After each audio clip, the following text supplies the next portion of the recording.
Now, going back a ways, I read that your first published work was actually a letter to Stan Lee and Jack Kirby, the comic book creators. Fantastic Four number 20, yes, praising the contents of Fantastic Four number 17. I think I said something along the lines of Shakespeare move over, Stan Lee has arrived. I also, unfortunately, used a phrase in the letter, by gumbo, which was fine until some other kids in my high school discovered the letter, and I was tormented with by gumbo for the entire remainder of that sophomore year in high school or whatever it was. So if you're going to write a letter to a comic book, don't use the phrase by gumbo. It'll just get you a lot of humiliation. Well, I'm fascinated how many novelists are influenced by comics. I mean, Jonathan Lethem, Marlon James, the list goes on. But what about comics influence you? Don't forget Michael Chabon. That's right. The Adventures of Cavalier and Clay. But what about comics influences you as a writer today?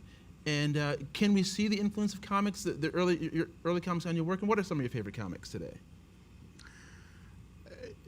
I was obsessive. I was one of the guys who was right there at the beginning of comics fandom being formed in the early 60s. And in addition to letters in the comic magazine, I also wrote amateur comic book stories about my own heroes and in little amateur fanzines. So I was certainly part of it, and I collected all the comics. I don't follow comics as closely today, partly because I'm really tired of reboots and retcons and all these things where they go back and mess with the continuity. It's always seemed to me to be sort of a violation of the unspoken contract between reader and writer when they start doing that. You read a comic for 10 years and then they say, oh, we're starting it all over again, and none of those stories that you read actually happened. I knew they didn't actually happen, but still, they were, that was part of that. I was reading about Spider-Man and the stuff that happened to Spider-Man. Now this stuff didn't happen to Spider-Man? That's a cheat. I hated that. So I don't follow a lot of comics today. But well, as an old school comics purist, what do you think of all these comic book movies? There seems to be a lot of reboots and rehashings and retellings on the big screen. I enjoy some of them, but again, I thought the first, the Sam Raimi's 2 Spider-Man movies with Tobey Maguire were great. The first 2, the third was kind of a mess. But then they rebooted the whole thing. That wasn't necessary. Let's just go ahead with Spider-Man 4. And what the hell do we have to all go back and tell the origin again and all that? So even there, I don't like these reboots and restarts. I mean, you asked about influences. This was pointed out to me. I had a number of letters in the Marvel comics of the early 60s. Not only the one you referenced, the first one in Fantastic Four, but I had one in an Avengers issue where I was praising a previous Avengers issue, the one that introduced the character of Wonder Man.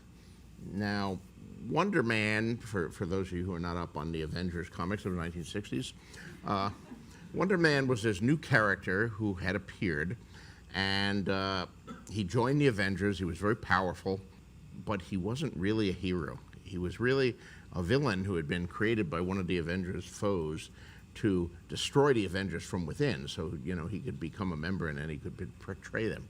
But he joined them and he got to know them and he liked them. And when the moment came that he should have betrayed them to their deaths, he wasn't able to do it. And instead he went over to the heroic side and died. And I love this story. It was a great story. I thought it was such a terrific story. And I look back at it now and I see it's all over my work. It's here's a hero, here's a great hero who appears and then immediately dies. Here's a great character. He's a hero, but really he's a villain because he's got a secret. But then when it comes time for him to do something villainous, he redeems himself by doing something heroic instead. I love great characters. I love unexpected twists. I love characters who die. They did later mess it up by bringing Wonder Man back, as they do in comic books, but I don't make that mistake with most of my characters. They usually stay pretty dead. But I look at that and I say, oh my God, I read that thing when I was like 13 years old and 14 years old, and it really corrupted me for life. And of course, you write fantasy and you're known for that, but you've had a long career. I remember reading your work in Omni and Analog. You had a science fiction story called With Morning called Mistfall, an award-winning short story, science fiction. Award-losing story. It was nominated for all the major awards, but it lost all of them. I have a long history of losing awards. Well, it won in my mind, and it's part of that. And part of that story, you write answers. Always they have to have answers, but the questions are so much finer. Now, in the world of Ice and Fire, it's interesting you write it like a real history book in that some questions are left unanswered, sources contradict each other.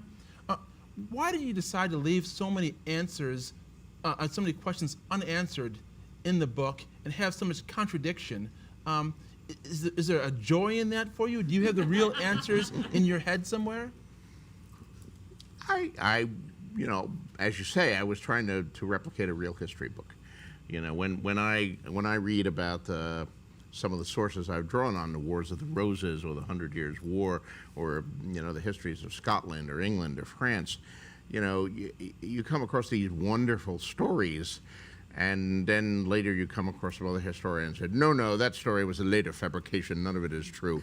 And inevitably the story is so much better than the boring version that the more distinguished modern historian is putting on you. So, I wanted to have the wonderful stories in, but also add that little touch of realism by having people argue about, well, is it true or isn't true?